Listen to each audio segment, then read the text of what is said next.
Hey there, animation enthusiast! Welcome back to A Cartoon Timeline. Today, we're diving into the vibrant world of classic animation with a delightful showdown between two iconic shorts, Disney's Barnyard Concert and the zany Sinkin in the Bathtub from Looney Tunes. So grab your rubber ducky, because we're about to make a splash in animation history. But before we dive in, don't forget to hit that subscribe button and ring the notification bell so you never miss a splash-tastic moment of our journey through animation. Now, to set the stage, we need to rewind to the thrilling golden age of animation, a time not just marked by creativity, but also competition. Picture this. As the moving picture took the world by storm, a battle was brewing for animation supremacy. We start our journey in 1930, where we find 8 animation studios locked in a fierce rivalry, each trying to outdo each other. Among them, the titans Disney and Warner Brothers rose to prominence. But they weren't alone. Let's not forget about Van Buren Studios, Terry Toons, Fleischer Studios, and a few others vying for their share of the spotlight. Keeping track of all 8 studios can feel like juggling rubber chickens, but we'll focus mainly on our 2 heavyweight contenders. So now let's set our timeline to April of 1930. Enter 2 former Disney animators, Hugh Harman and Rudolph Ising, who had left Disney under less than ideal circumstances. They struck a deal with Leon Schlesinger and Warner Brothers, unleashing their very first Looney Tunes short, Sinkin in the Bathtub. And oh boy, did the animation world take notice.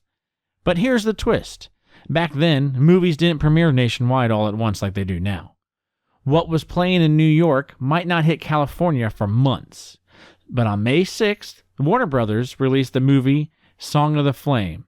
And just a few weeks later, on the same bill, Sinkin in the Bathtub made its grand debut, and audiences were introduced to the charming Bosko, the inaugural star of Looney Tunes, whose creation was heavily influenced by the very Disney characters he aimed to rival. So now let's dive into the epic face-off between our 2 contenders. On Disney's side, we have Barnyard Concert, which premiered on April 28th of 1930. And while you might be thinking when you hear that title of Mickey's later color masterpiece, The Band Concert, this earlier short is a fascinating glimpse into Mickey's formative years. In Barnyard Concert, we see a delightful symphony of barn animals as they prepare for their big performance. Picture this. Mickey Mouse, our charismatic conductor, is leading a motley crew of critters. A cat with a trombone, a pig who keeps hitting the wrong note. This setup may seem simple, but it's packed with classic sight gags that keeps the audience giggling. One particular amusing moment features Mickey discovering that a pesky fly is causing the musical mishaps of our portly friend, leading to a slapstick revelation that, leaves the viewers giggling. Yet, as charming as the animation is, smooth and fluid, capturing the essence of early Disney style, there's a significant drawback: the music.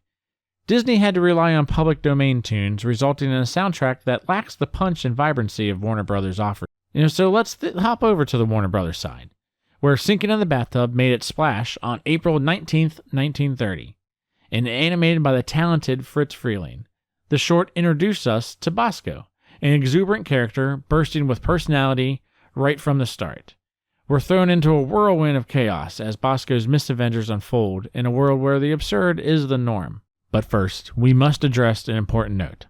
Bosko's design has drawn criticism, rightfully so, for its resemblance to blackface caricatures. A reflection of the era's troubling racial stereotypes. While these shorts provide a much-needed laughter during the Great Depression, they also remind us of the cultural context and the impact of representation in animation. However, as we look back on these times, we must recognize the harm that was caused, and still caused, by the use of such caricatures. So as we continue our journey and look at these shorts, that will come across insensitive subject matter, no matter how accepted it was back then, was wrong then as it is wrong now. But please know that when I watch these shorts, I am trying to strictly look at the animation styles and the differences in jokes and music between them. So let's try a look at our first Warner Brothers short, Sinkin in the Bathtub. One standout gag involves Bosko turning everyday situations into comedic gold, like using water droplets from his shower as a makeshift string section. And as he hops around, we see his infectious energy and creativity shine through. In another hilarious scene, he tumbles out of a car and lands on his head, resulting in a visual gag where he multiplies into a tiny army of Boskos. Each gag is fast-paced and layered with cleverness, showcasing Warner Brothers' commitment to pushing the boundaries of animation. And let's talk about that music. Like I said before, unlike Disney's constrained offerings, Warner Brothers had access to a rich catalog of popular songs that they were required to use so Warner Brothers could sell more sheet music. And they used it to their advantage. The lively tunes not only complement the humor, but also serve as a vital part of the storytelling, drawing audiences into the whimsical world of Looney Tunes. It's as if the music is a character in its own right, enhancing every slapstick moment and prompting viewers to tap their feet along with the rhythm. The sheer volume of gags and the dynamism of the animation in Sinkin' in the Bathtub highlight a more liberated approach to humor compared to Disney's restrained style. This freedom allowed Warner Brothers to create a unique identity, one that would eventually lead to a legacy filled with beloved characters like Daffy Duck and Bugs Bunny. And in many ways, this short set the stage for the future of animation, proving that laughter could be a powerful tool to lift spirits during tough times. The success of Sinkin' in the Bathtub didn't just mark the beginning of Bosko's journey, it laid the groundwork for what would become one of the most celebrated franchises in animation history. So as we wrap up this animation showdown, it's clear that both Barnyard Concert and Sinkin' in the Bathtub offered unique experiences for audiences of their time. While Disney brought a polished, albeit subdued approach to the table, Warner Brothers embraced a riotous, energetic style that left a lasting impact on the animation landscape. And as you can see as you watch both shorts side to side, it is still very early and they both have the bendy type animation going on. So now we've watched them, I wanted to do a quick little ranking system here. You have to remember, most of these, again, with Barnyard Concert, it's all just music. There is no words spoken whatsoever. And with Sinkin' in the Bathtub, there are some words, but it's mostly just a spectacle to show the music off. For that, yes, it dings a little bit, but Sinkin' in the Bathtub, I feel like, because it launched their entire network, it has to be at least an A. Looney Tunes and Warner Brothers are still going today, and that all started from Sinkin' in the Bathtub. Then Barnyard Concert, again, the band concert is much better. That's later when it's in color. So, but for that fact, I think I really just have to give it a C. Still amazing for what it is, but they do it better later. I know they're still learning. This wasn't the milestone that Sinkin' in the Bathtub is because this is 1930.